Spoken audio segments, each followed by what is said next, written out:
hardest thing to do, and I know I told some of you guys this yesterday, is put a good practice on top of a good practice. And it's extremely hard once you do something good to then continue to do something good or to exceed that. What's easy, and just remember this, what's easy is to go backwards and then to do something good again, then to go backwards and then to do something good again. And let's say we finish spring and you wonder why we come to fall and you haven't gotten better. Because that's all you've been doing is going, like, you take 2 steps, 2 steps, 2 steps, 2 steps. So after a good practice, we have a day off, we come back. We got to try to like stack those good practices. And whether you're sore, whatever it is, like whatever the detail you paid attention to have the good practice, you got to bring that. And then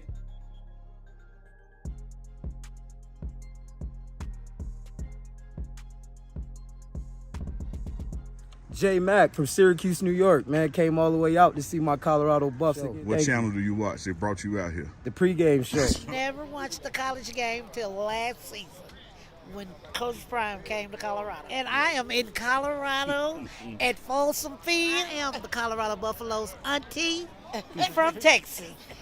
Sweet treat. Hey, I've been following the pregame show. It's all about let's go Buffs. Away from Texas, yes sir. Watch you every single day. Nobody lays it down like Uncle Neely and the pregame show. Neely, pregame show behind the scenes of everything. And why does he get that kind of access? Why does he get that kind of access? Because trust is involved. You would never get the kind of access you desire unless there's trust and relationship. You're trying to put your up on game. Well, it was great watching Shedeur throw the ball. You know, you got to understand when you're bad at running the ball, when it appears to be that you're bad at running the ball, is because you're really, really good or borderline great at throwing the football, and that's what Shedeur brought to this team. And I don't want to say that the team was as bad as they were, but I mean, like when MJ like dunking, you dunked. Steph Curry like shoot threes, you shoot threes. That's what you do. And then they say you're bad at something else because you're really good at what you actually do. So I don't believe that we were as bad as the numbers say, but I think that we were really good at throwing the football. So I focus on that part of it and coming in here and just trying to figure out how do we statistically look better to you guys as a team at running the football. And that's what we have to do. We can't just, oh, I got that, I'm good. Because literally, you know, watch the film from one practice to the next. A good day of footwork and path, and mine was like, it was okay. Saturday was okay. And here's what I know. I was watching all you guys practice, and I'm watching you finish, and I was like, they ain't give it all to the individual. I could tell y'all was coasting in the individual a little bit. Because everybody got legs, everybody's running. So, whether I'm here or not, how you do one thing is how you do everything. If you're gonna do it, do it. Or just don't give half-ass. Like do it. It's to make you better. I'm not happy. Are you getting used to being called coach? And can you talk about like getting into coaching at this stage in your life? I don't even think about it. You know, the reality is realizing the age gap between myself and these kids. You know, that's the difference. Because I mean, I still remember myself as a player sitting in the room, and for me, it's good because I think about how I wanted to be coached, the things I liked about coaches, the kind of coach I wish I had, and now I'm trying to be that for them. Do it. It's to make you better. I'm not having you do. You're not doing it because You know, it's going like I'm gonna be better, or coach gonna be better. Jake this like literally is for you guys. And the more you keep putting into it, like here's the idea. You do individual, and let's say you go through it, you're tired. And then let's say you get through faster, and once you get through, you have more time to rest to get ready for practice. The faster you get through it, the more time you're gonna have to catch your breath and get ready when we go to the next drill. The longer it takes you, then you don't have that rest, and now you're taking heavy legs into the next period. You mentioned not feeling like the team was as bad running the football as the numbers say. Just kind of what has stood out to you so far with working with the running back group and the talent you've got with those guys? I have some guys that's talented. They're good, and one of the things that I believe at this age that resonates with a lot of young kids is they don't know what they don't know. And it's my job to teach them what they don't know. They know what they know, and they're good at that. But the things that they don't know, for me to look at them and say, oh, you know, they're not. Well, it's my job to coach them and get them better in the areas and at the things that they don't know. I am here to deliver that information to them, and then hopefully that helps them to get better. Move back. Okay. Yeah. All right. Good deal. Move up, move back. Move up, move back. There you go, man.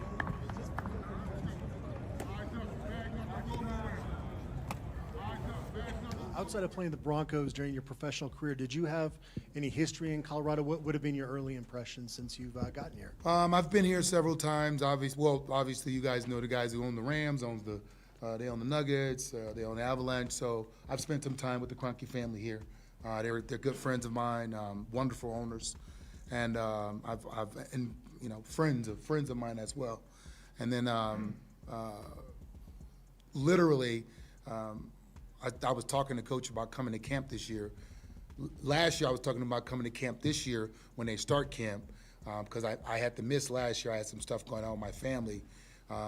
My running back coach Sean Payton was my running back coach, and now he's the head coach at the Broncos. So it's just serendipitous that I'm here now, and it'll be an even easier commute to go there and watch them practice, spend some time with Sean, and get better at the craft, like learn some stuff.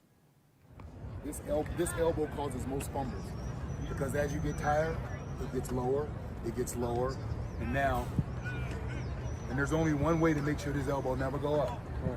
You know how? Because physically it can't happen. If you put your thumb in your chest, that elbow will always be up. That.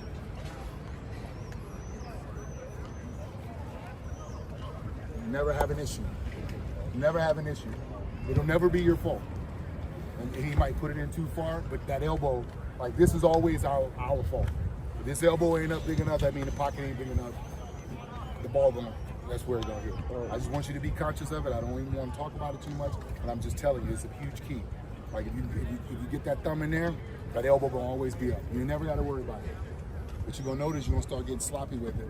And this hand gonna start being like this, and it's gonna work its way to here.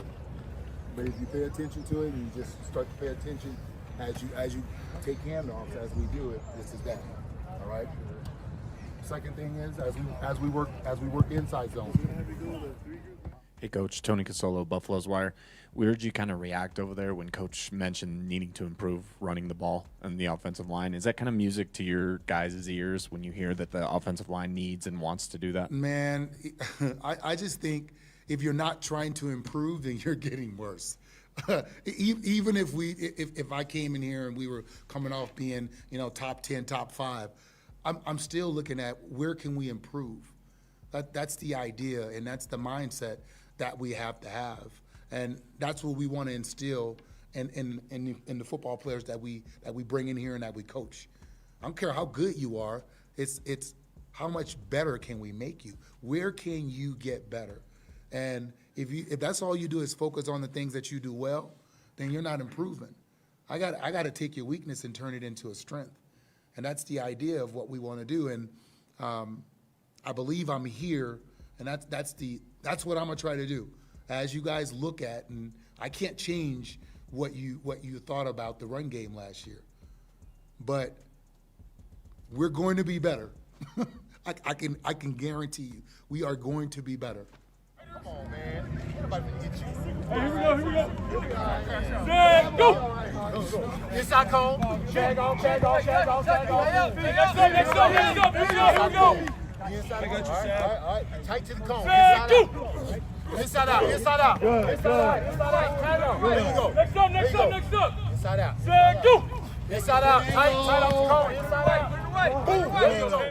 Hey, Coach, Scott Proctor at DNVR. It's great to meet you. I'm curious kind of your philosophy on how carries, touches should be allocated amongst the running back room. Do you think it should be kind of a committee approach because there are a few different talented guys in the room, or is it become a kind of a 3-down back, a workhorse kind of guy emerge?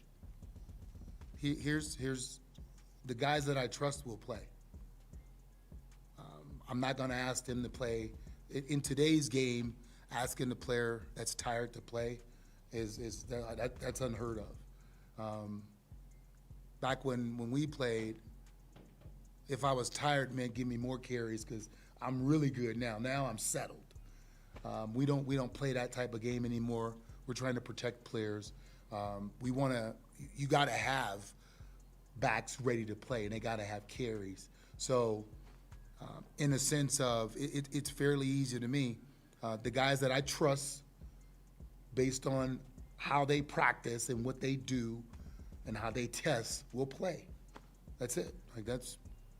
And I'm gonna ask them to do certain things, and I want to know what they like doing, and so I'm gonna try to put them in positions to win. But in practice, I'm gonna ask them to do some of the things that they dislike because I need them to get better at that, so they can grow if they want to go to the next level.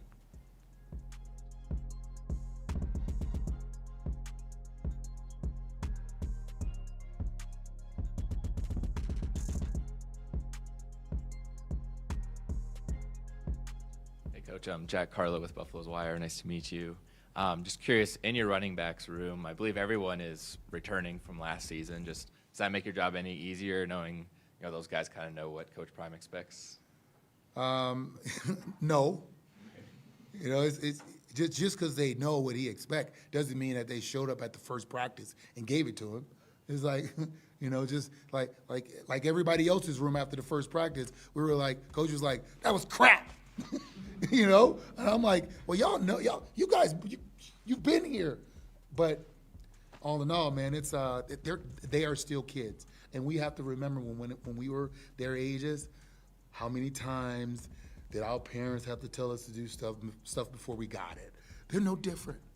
Although they're athletes, and obviously they get to play on the big stage under the lights, we have to somewhat coddle them in a sense to where they understand the importance and the attention to detail is necessary and getting it right, not some of the times, but all of the times, if you want to be successful. If the quarterback's in here and you're going this way, that's going to keep you from hitting the quarterback. Those feet will never get tangled up. A little outside zone. Say it again. Outside zone. Outside zone. Outside zone, we step here. I don't want you to, some of y'all do this, some of y'all do that. Wherever the point of attack is, I like to outside leg of the tight end, even if the tight end's not there. Hey, Coach, John Treach, 9 News. To anyone alive in the 90s and 2000s, you're an all-time great, but that's not necessarily who you're coaching right now. How do you bridge the war stories or to share from your own success and have them understand? Yeah, football is football. The things that it takes to be great in today's game is what it took to be great in the 40s or 50s. That'll never change. When you watch the game of football, at any point in time, the team who wins the line of scrimmage wins the game. That's it. That's it. That's always going to be the case. If you can dominate the line of scrimmage, you're going to win the game. I don't care how fancy your receivers are, how fast they are, how good your running backs are, how good your quarterback is, how good your secondary, your lineman. If you don't win the line of scrimmage, you are not going to win the game. So I'm coaching football how I know it, and I'm relating it to the game that we play today. And the reality is, they don't have to I mean, I played down there whole games in college. I'm like, you don't have to do that anymore. That's not. Nobody's asking you to be that kind of talent. We're asking a lot less of them, but the world, which is the social world, is asking a lot more, and sensationalizing their every move make them feel like they need to be great. And waking up every day just trying to get better is how you be great. Not trying to be great, just try to be better, and eventually you're gonna hit your head on great.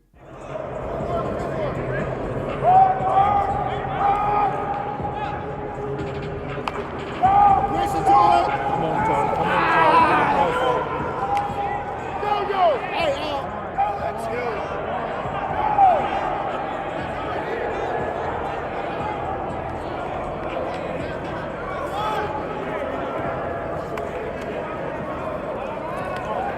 Ten. It's about to be good. He stayed front side. Be quick with it. We got Hey, Coach, John Treach, 9 News. To anyone alive in the 90s and 2000s, you're an all-time great, but that's not necessarily who you're coaching right now. How do you bridge the war stories or like to share like from your own success and have them understand? Yeah, football is football. The things that it takes to be great in today's game is what it took to be great in the 40s or 50s. That'll never change. When you watch the game of football, at any point in time, the team who wins the line of scrimmage wins the game. That's it. That's always going to be the case. If you can dominate the line of scrimmage, you're going to win the game. I don't care how fancy your receivers are, how fast they are, how good your running backs are, how good your quarterback is, how good your secondary, your lineman. If you don't win the line of scrimmage, you are not going to win the game. So I'm coaching football how I know it, and I'm relating it to the game that we play today. And the reality is, they don't have to. I mean, I played down there whole games in college. I'm like, you don't have to do that anymore. That's not. Nobody's asking you to be that kind of talent. We're asking a lot less of them, but the world, which is the social world, is asking a lot more, and sensationalizing their every move make them feel like they need to be great. And waking up every day just trying to get better is how you be great. Not trying to be great, just try to be better, and eventually you're gonna hit your head on great. You ain't got nowhere to go. You got nowhere to go when you meet him in there. Instead of sitting and waiting, you can go beat him and he ain't got nowhere to go.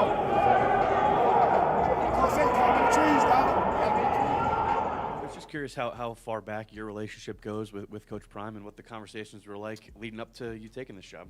Man, so I remember the first real conversation he and I had was like in 1999. I was telling him that the dance that he did as a celebration dance, it was a dance that came from New Orleans that he saw when he was in New Orleans. He saw it. I know it because I know that, we know the guys who invented a lot of the dances. Just like Justin Jefferson and the Gritty, that came from New Orleans. We know, we are if there's a song, we have a dance for it kind of culture. That's us.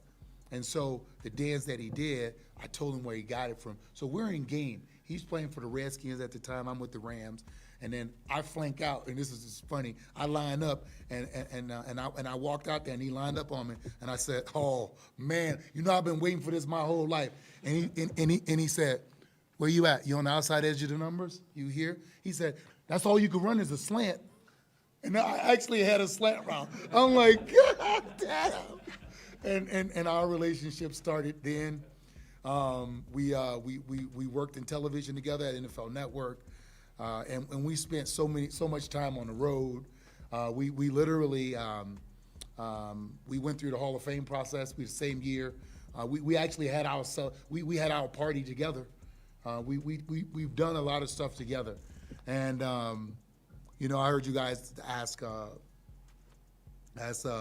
Pecco, like coaching-wise, what did he think about it, whatever. I've been saying no to coaching since I left football. And for the past, like, 3, maybe 4 years, Coach has been grooming me. You know, he'll call me and ask me certain stuff. He'll ask me about a player. And we'll talk about this and that. Hey, come up and watch us practice. So he's been grooming me, and I always felt like for what I invested in the game, it took away from me with my kids, and so for the past time I've been away from the game, not coaching, not doing anything other than that was television was the only thing that I would do because I could get my Friday night stuff when they play, and then my during the week stuff when my girls would play, I could be at their stuff, and television allowed me to do that, and now it's like I'm wondering when they can come see me. They're older, so it's been I was groomed. Coach worked on it. He worked on it. Over this game, Mark. 11.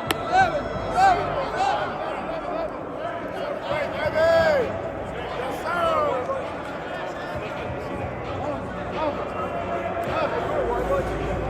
I see you on your look right now. You see that hand?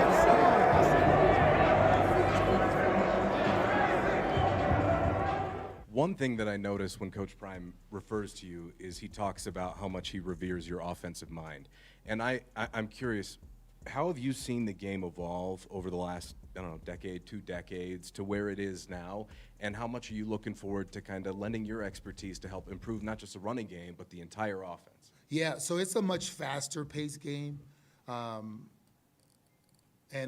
what we do on offense is we play fast because we don't care if we make mistakes. We want you to make mistakes on defense. It's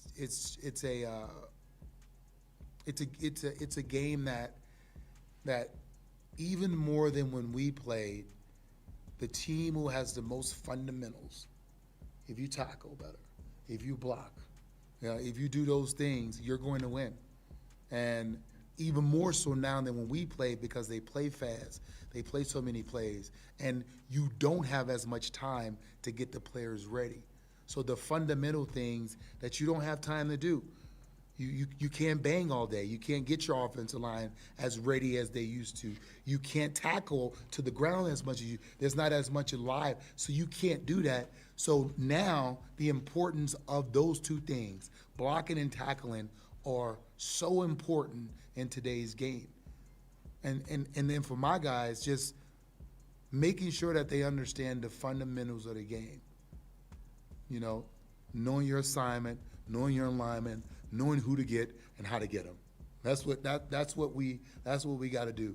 There's 2 things that you got to be able to do when you play running back: protect the ball and protect the quarterback. If you can't do them, then you can't play.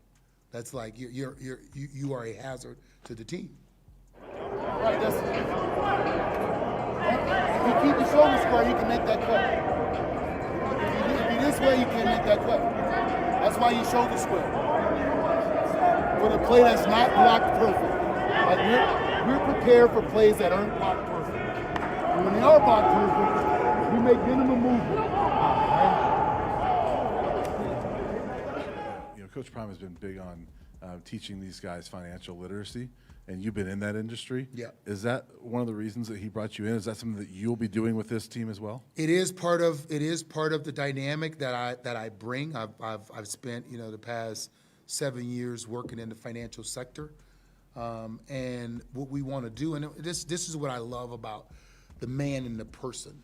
Obviously, you guys, you see the glasses and the chain, and he has his isms that he says, and and all the stuff that he does, and he appears to be this figure that's larger than life. But in reality, when these kids leave here, the most important thing that he cares about is who they become as a young man. That is the most important thing. And making sure, because he knows, and in sports, not just football, in sports, when a lot of athletes leave their sport, financially they're not in good standing. And he wants to educate you on the field, he wants to educate you in life, he wants to make sure you're educated in finances. You know, making sure that these young men take the values of football and go be great in football, but make sure you're great in life as well. And that's the idea. He said something yesterday that hit me. A lot of, and I lost my father at a young age, so I grew up kind of fatherless as well. And a lot of these young men that come here, they come here fatherless. And then one of the worst things in the world is to be fatherless and then become a father, without being taught how to be a father.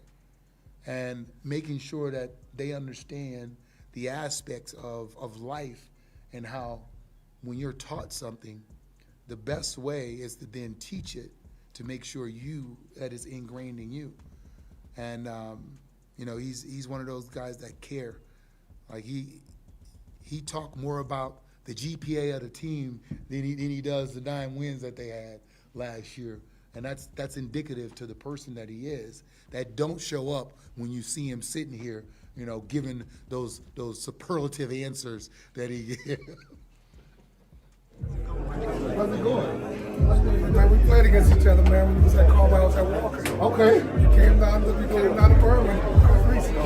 How's it going? Congratulations. How you doing? Excuse me. How's everything going?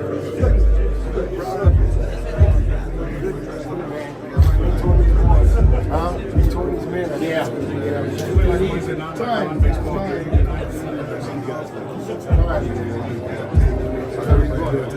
didn't get home that safe.